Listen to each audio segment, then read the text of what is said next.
अमृत समय हरसन बर मांगा, जन्म जन्म शिव पद अनुरागा।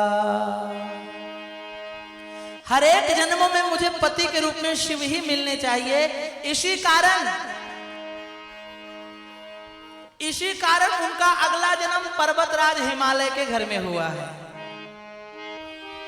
तेहि कारण हिमगिरि गृह जाई, तेहि कारण हिमगिरि गृह जाई।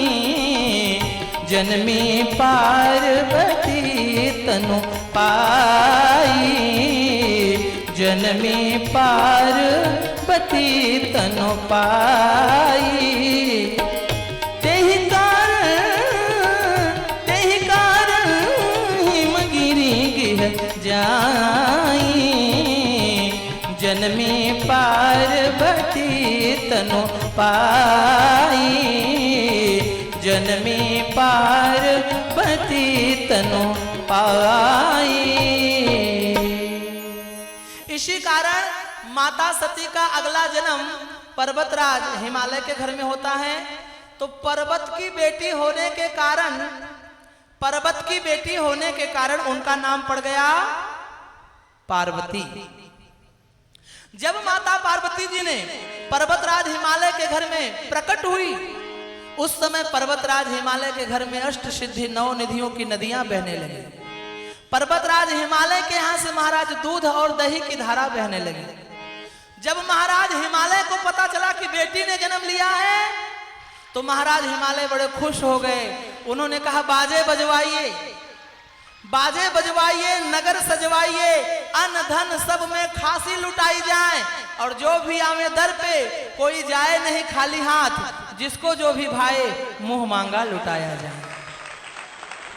एक महाराज दक्ष और एक महाराज हिमालय, यह 2 ऐसे हैं जो बेटी पैदा होने पर खुशियां मना रहे हैं। अब एक आजकल के लोग हैं, अस्पताल में से अगर कोई आदमी अंग्रेजी के ओ की तरह मुंह बना के निकले तो समझ लेना कि बेटी पैदा भई है। और अस्पताल में से अगर कोई आदमी अंग्रेजी के डब्लू की तरह मुंह बना के निकले, बेटा पैदा भया। ये लोगों की धारणा। आज के समय में बेटा सब चाह रहे हैं, लेकिन बेटी कोई नहीं चाह रहा है।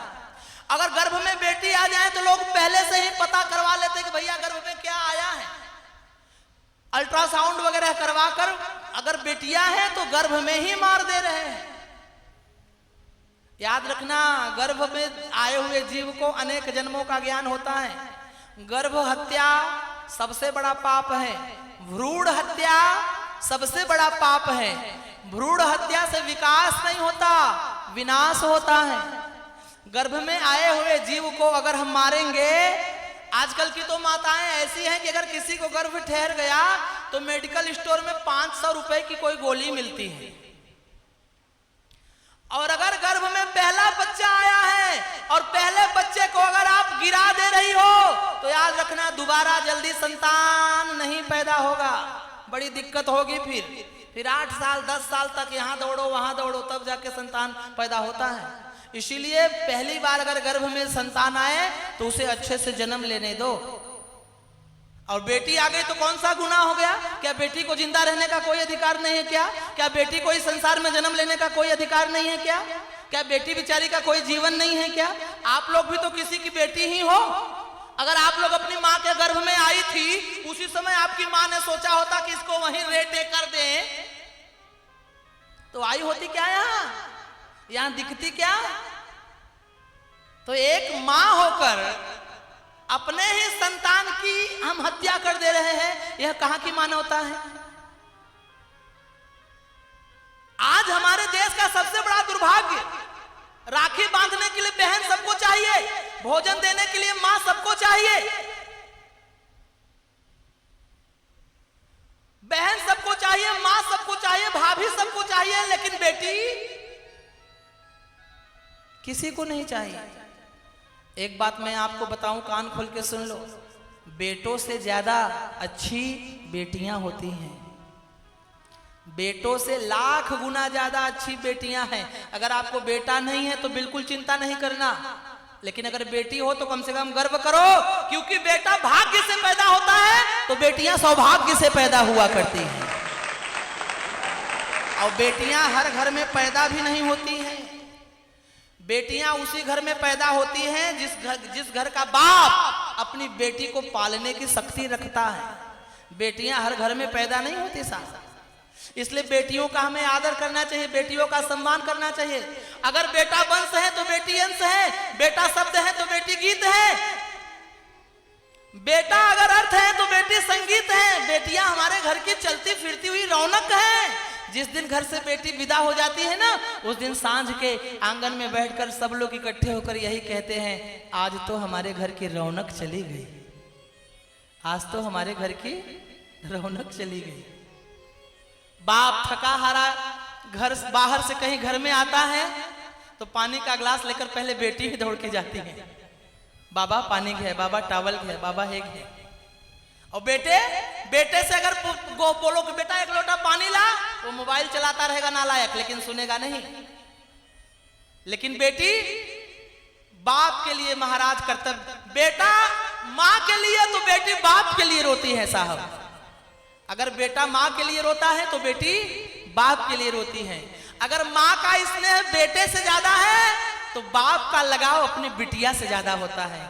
इसीलिए जब बेटी की विदाई होती रहती है ना, तो बाप अपनी बेटी की विदाई देख नहीं पाता है, वह किसी कोने में जाके छुप के रोता रह जाता है कि कहीं ऐसा ना हो कि मेरे आंसू अगर मेरी बेटी ने देख लिया तो ये ना समझे कि ये कमजोर हो गए हैं।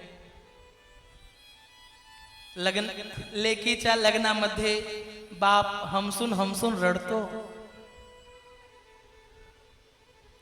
महाराज बेटियां बड़े भाग्य वालों को मिलती हैं। बेटी पैदा होना अच्छी बात है।